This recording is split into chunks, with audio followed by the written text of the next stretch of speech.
بسم الله والصلاة والسلام على أشرف المرسلين. تحياتي إليكم إخوتي وأحبتي في الله في قناتنا الصغيرة المتواضعة. أتمنىكم بصحة وعافية إن شاء الله. كيظهر لي هذا الموضوع ديال البركان مازال مطول معنا، ومازال فيه القال والقيل، ومازال يسيل المداد ويكثر الكلام والدردشات في جميع المواقع العربية، وكذلك في الصحف العالمية والصحف العربية. فالبركان الآن عندها اليوم ماتش، موعد مع ماتش كبير إن شاء الله في النصف النهائي إياب الكونفدرالية الإفريقية مع نادي الاتحاد العاصمي الجزائري. ولكن في أخبار كتقول على أن النادي الجزائري سينسحب مرة أخرى عن هذه المقابلة، وبالتالي هناك تضارب في الاخبار. شي تيقول لك يلعبوا، شي تيقول لك ما يلعبوش. ما عرفنا صراحه الخريطه. انا لحد الساعه والله العظيم ما عرفش شنو دخل خريطه البلاد في الموضوع بحال هذا. حنا عندنا ماتش الكره خصنا نلعبوه نصف النهائي. معروف ان الكره ما خصكش تدخل فيها السياسه، وانت كتشوف خريطه الا لعبوا بالخريطه ما نلعبوش الماتش. واش دخل الخريطه واش من كيقول لك مساس بالسياده. واش السياده عندكم نتوما في الخريطه المغرب؟ هذا ما يفسرها تفسير واحد فقط، هما ان الجزائر طامعين في الصحراء المغربيه.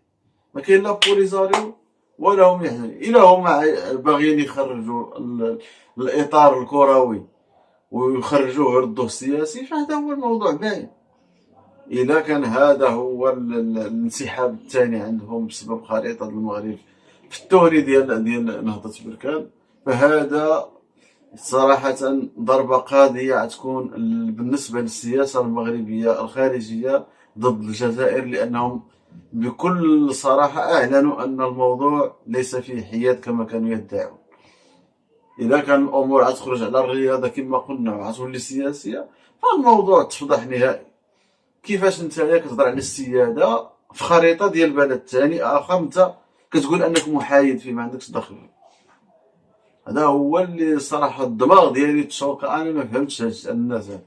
مازال لك وكان مثلا هذا الوهم اللي كيتكلموا عليه اللي هي الدوله الجمهوريه الخرخريه المخرعه الديمقراطيه ما نعرف شنو سميت العجاج والضباب. وكان هادو اللي عارضوا نقولوا هذوك اصلا نقولوا المهم ان هادو بعدا كيدافعوا على واحد المبدا في دماغهم. الجزائريين الان على من كيدافعوا؟ ملي كيقول لك السياده في خريطه ديال بلاد اخرى على من كيدافعوا؟ واش السياده عندك مثلا؟ انا السياده ديالي نهضر عليها في خريطه مصر. شنو السياده؟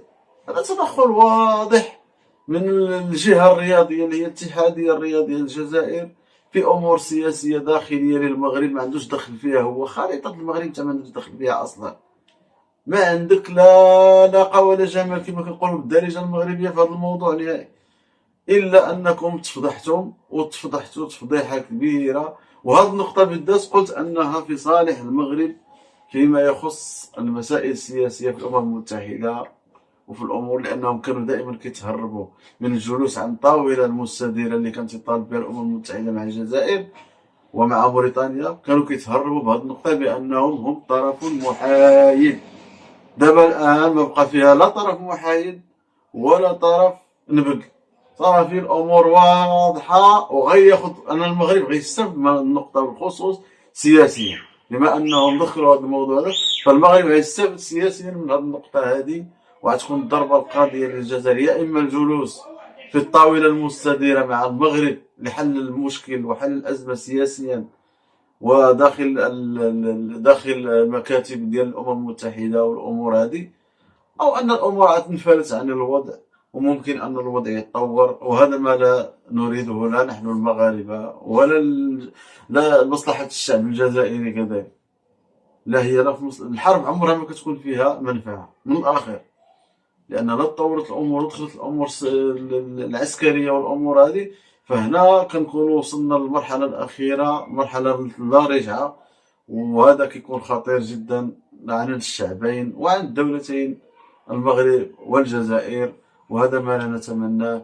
فالآن اتحاد العاصمة الجزائري هناك أخبار أن تقريبا 90% أو أكثر سينسحبون من المباراة، لكون قلنا أن نهضة بركان سيلعب بزيه التقليدي المعروف من 3 سنوات، وهم يلعبون بهذا الزي التقليدي ديالهم اللي فيه خريطة المغرب كاملة شاملة لكل الأراضي المغربية. وهما كيقولوا غينسحبوا، وحنا ننتظروا، مبقاش كتير، الساعة 8 قربت إن شاء الله، ونشوفوا الوضع اللي غيكون عليه. والسلام عليكم، وأتمنىكم بصحة وعافية.